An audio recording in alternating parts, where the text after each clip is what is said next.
Hello friend, welcome to selection 2021। चलिए तो दोस्तों हम स्टार्ट करते हैं और पढ़ते हैं। देखिए, आज का टॉपिक है भारत के नियंत्रक एवं महालेखा परीक्षक, जिसको शॉर्टकट में कहते हैं कैग। ये छोटा चैप्टर है, लेकिन इससे जो भी इम्पोर्टेंट क्वेश्चन आता है उसके बारे में पढ़ेंगे, ठीक है। और चलिए तो स्टार्ट करते हैं। देखिए, कैग का जो पूरा नाम होता है comptroller and editor general of India, जिसको शॉर्टकट में कहते हैं कैग, ठीक है। ये याद रखिएगा। और इसका उल्लेख अनुच्छेद 148 से लेकर 151 में दिया गया है, ठीक है। तो कैग का उल्लेख किस अनुच्छेद में दिया गया है? तो 148 से लेकर 151 तक, ठीक है। और कैग का पूरा नाम है comptroller and editor general of India, ठीक है। आई होप कि आप समझ चुके हैं। देखिए, जो कैग होते हैं आखिर इनका पद क्यों बनाया गया? तो देखिए, इनका पद इसलिए बनाया गया कि केंद्र एवं राज्य के जो लेखा परीक्षण के लिए बनाया गया, ठीक है। चलिए देखिए, कैग को लेख विभाग का मुखिया भी कहा जाता है।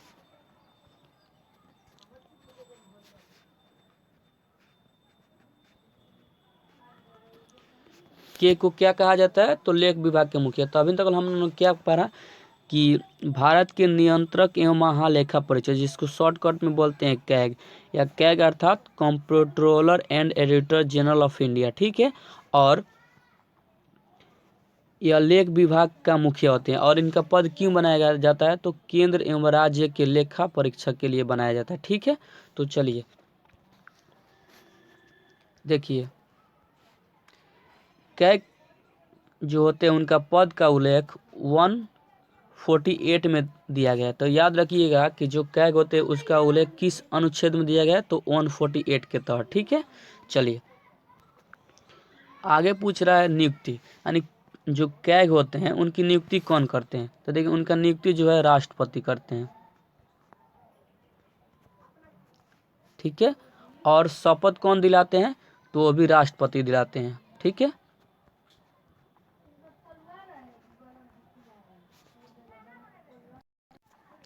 और जो है अपना त्याग पत्र, जो कैग होते हैं वो अपना त्याग पत्र किसको देंगे? तो ये भी राष्ट्रपति को देंगे।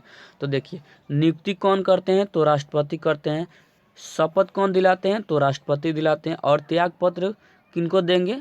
तो राष्ट्रपति को। ये याद रखिएगा, तीनों क्वेश्चन डायरेक्ट एग्जाम में पूछा हुआ है, ठीक है। और संभावित है कि आगे आने वाले एग्जाम में पूछ सकता है, ठीक है। तो पद का उल्लेख किस में दिया गया है? तो 148 में दिया गया है, ठीक है। और नियुक्ति कौन करते हैं? तो राष्ट्रपति करते हैं। और शपथ किनको कौन दिलाते हैं? तो राष्ट्रपति दिलाते हैं। और अपना त्याग पत्र वो किसको देंगे? तो राष्ट्रपति को देंगे, ठीक है। ये भी याद रखना है। चलिए आगे बढ़ते हैं। आगे पूछ रहे हैं इनके कार्यकाल। तो देखिए, कैग जो होते हैं उनका कार्यकाल 6 वर्ष या 65 वर्ष जो पहले हुआ हो। याद रखिएगा कि कैग का जो कार्यकाल होता है 6 वर्ष या 65 वर्ष जो पहले हुआ हो, ठीक है। याद रखिएगा, जैसे मान लीजिए यदि कैग का कोई व्यक्ति है जिनका उम्र कम से कम 52 वर्ष हो गया है, तो 6 वर्ष कार्य करेंगे तो कितना हो जाएगा? 58 के हो जाएंगे, ठीक है। यदि कोई कैग है जिनका कार्यकाल कितना है? 61 वर्ष है, और वो 6 वर्ष करेंगे तो कितना हो जाएंगे? तो 67 हो जाएंगे। लेकिन उनका काम कितना है? तो 65 वर्ष तक ही कर सकते हैं, इससे अधिक नहीं। तो आप कितना वर्ष करेंगे? यानी 61 का हो गए हैं, तो आप करेंगे कितना वर्ष? यानी 4 वर्ष करेंगे तो उनका हो जाएगा 65। तो आई होप कि इनसे कार्य से संबंधित जो भी आप लोग समझ चुके हैं।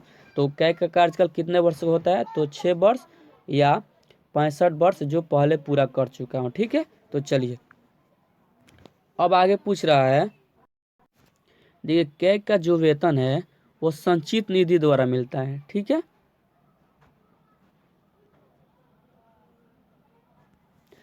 तो ये भी क्वेश्चन पूछ सकता है कि कैग का वेतन संचित निधि द्वारा मिलता है या आकस्मिक निधि द्वारा मिलता है। तो आपको ऑप्शन में दोनों देगा फंसाने के लिए, लेकिन आपको याद रखना है कि जो कैग का वेतन मिलता है वो संचित निधि द्वारा मिलता है। ठीक है, तो चलिए हम आगे बढ़ते हैं। अब देखिए, अब आगे दे रहा है कि हटाने से संबंधित आखिर कैग के जो कैग होते हैं उनको कैसे हटाया जाता है। देखिए, जिस प्रकार से सुप्रीम कोर्ट के न्यायाधीश को हटाया जाता है, सेम उसी प्रकार से कैग को हटाया जाता है। तो ऐसे क्वेश्चन दे देगा कि कैग के सदस्य को किस तरह से हटाया जाता है, सुप्रीम कोर्ट के जैसा या हाई कोर्ट के जैसा या अदर कोई भी। तो आपको याद रखना है कि सुप्रीम कोर्ट के जैसा। ठीक है, और भी इसमें है कि सुप्रीम कोर्ट को हटाया कैसे जाता है, हम लोग ने पढ़े हैं। देखिए, सुप्रीम कोर्ट को हटाया जाता है, दो कंडीशन है। एक है आपका साबित कदाचार, साबित कदाचार एवं दूसरा है असमर्थता। ये भी कैग में लागू होगा कि उनको साबित कदाचार होगा तभी हटा सकते हैं या असमर्थता होंगे तभी हटा सकते हैं। और संसद द्वारा लोकसभा या राज्यसभा, ठीक है, इसमें लोकसभा में लाने के लिए कम से कम 100 व्यक्ति को हस्ताक्षर होना चाहिए और राज्यसभा में कितना 50 व्यक्ति का। ठीक है, तब ये जो लोकसभा का अध्यक्ष या राज्यसभापति होते हैं वो इसको अगर ग्रहण कर लेते हैं, स्वीकार कर लेते हैं, तो इसमें एक कमेटी बैठेगी और कमेटी ने भी ये पास करके जब राष्ट्रपति के पास भेजते हैं और राष्ट्रपति इसे हस्ताक्षर कर देते हैं तो कैग का सदस्य हट सकते हैं। तो आप ये भी याद रखिएगा कि कैग जो संसद के द्वारा 100 सदस्य लोकसभा में और राज्यसभा में कितना 50 सदस्य, उसके बाद एक कमेटी का गठन होता है और वहाँ से राष्ट्रपति के पास जाता है और राष्ट्रपति पुनः अगर साइन कर देते हैं तो कैग जो हट सकते हैं। ठीक है, तो सेम जिस तरह से सुप्रीम कोर्ट के न्यायाधीश को हटाया जाता है, सेम उसी तरह से कैग को हटाया जाता है। ठीक है, तो आई होप कि ये हटाने संबंधी जो भी है आप समझ चुके होंगे। चलिए तो आगे बढ़ते हैं। आगे बोल रहा है शक्ति एम का जो कैग होते हैं, आखिर जो कैग का पद बनाया गया उसका कुछ कार्य भी तो होना चाहिए ना। तो इसका उल्लेख 149 में किया गया है। ये भी याद रखिएगा कि जो कैग का कार्य होता है उसका उल्लेख किस में किया गया, तो 149 में। ठीक है, पहला इनका कार्य है कि भारत की संचित निधि, भारत के आकस्मिक निधि और राज्य की संचित निधि और राज्य के आकस्मिक निधि का लेखा परीक्षण करना। ठीक है, दूसरा इनका काम, जिसे देखिए केंद्र के भी संचित निधि होता है और आकस्मिक निधि होता है और राज्य का भी आकस्मिक निधि और संचित निधि, इनका लेखा परीक्षा करना इनका एक महत्वपूर्ण कार्य है। ये भी आपको याद रखना है। ठीक है, चलिए तो आगे बढ़ते हैं। दूसरा है वो राज्यपाल के निवेदन। देखिए, राज्यपाल या राष्ट्रपति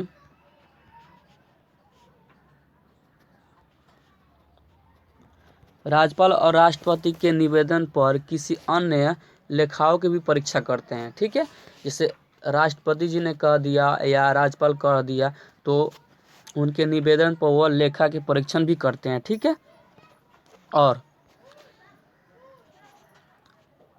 केंद्र स्तर पर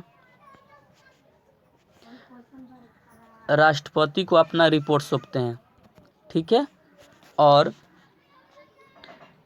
राज्य स्तर पर राज्यपाल को। तो जो कैग होते हैं वो लेखा परीक्षा का जो रिपोर्ट होता है वो केंद्र स्तर पर किसको सौंपते हैं, तो राष्ट्रपति को सौंपते हैं। और राष्ट्रपति ये कहाँ रखवाते हैं, तो संसद में। ठीक है, संसद में लोकसभा या राज्यसभा कहीं भी रखवा सकते हैं।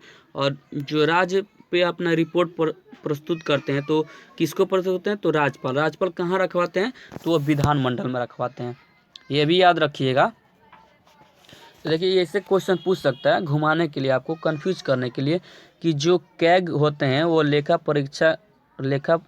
का जो परीक्षण करते हैं वो केंद्र स्तर पर किसको सौंपते हैं, तो राष्ट्रपति को सौंपते हैं। और जो राष्ट्रपति है इसे कहाँ रखते हैं, तो संसद में रखते हैं। ठीक है, और दूसरा ऐसे पूछ सकता है कि जो कैग होते हैं वो राज्य स्तर पर अपना रिपोर्ट किससे सौंपते हैं, तो राज्यपाल को सौंपते हैं, और राज्यपाल यह कहाँ रखते हैं, तो विधानमंडल में रखते हैं। ठीक है, आई होप कि ये समझ चुके होंगे। देखिए दोस्तों, अब हम लोगों ने कैग की स्वतंत्रता के बारे में पढ़ेंगे। ठीक है, देखिए जैसे यह साबित कदाचार नहीं है। ठीक है, सॉरी दोस्तों, यह प्रसाद पर्यंत नहीं होते हैं। ठीक है, अर्थात इसे जब चाहे जब हटाया नहीं जा सकता है। ठीक है, यही सबसे इम्पोर्टेंट है कि मतलब इनको जब चाहे जब राष्ट्रपति द्वारा नहीं हटाया जा सकता है। इनका कार्यकाल अगर 6 वर्ष पूरा हो जाता है, 6 वर्ष पूरा हो जाता है, या 65 वर्ष जो पहले हो ये पूरा हो जाए तभी हट सकते हैं। अगर ऐसा होता कि कार्य प्रशांत पर्यंत के अंतर्गत हटा जाए तो बहुत सारे महत्वपूर्ण काम जो ये नहीं कर पाते, इनको डर हमेशा बना रहता है कि कहीं सरकार हमको हटा ना दे, तो यह इनकी स्वतंत्रता है। दूसरा है कि जब अपना पद वो त्याग देंगे, जो अपना पद त्याग देंगे तो किसी राज्य सरकार का या केंद्र सरकार का सरकारी जॉब नहीं कर सकते हैं। ठीक है, चलिए, तो आई होप कि ये समझ चुके होंगे। चलिए तो आगे बढ़ते हैं और इससे आने वाले क्वेश्चन को पढ़ते हैं। देखिए अगला क्वेश्चन पूछ रहा है कि कैग की नियुक्ति कौन करते हैं। देखिए कैग की नियुक्ति राष्ट्रपति करते हैं, प्रधानमंत्री करते हैं, उपराष्ट्रपति करते हैं, या